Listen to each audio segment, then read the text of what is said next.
আসসালামু আলাইকুম সবাইকে।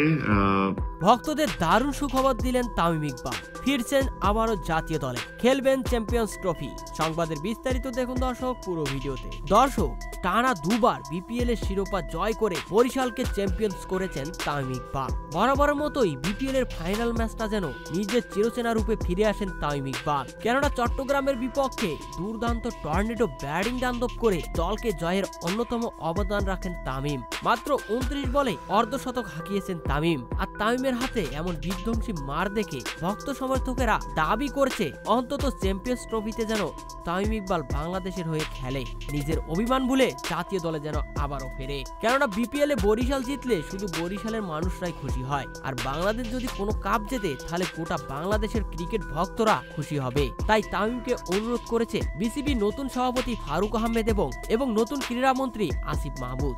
অন্যদিকে এক ভিডিও বার্তায় তামিম ইকবাল জাতীয় দলে ফেরার আভাসও দিয়েছেন।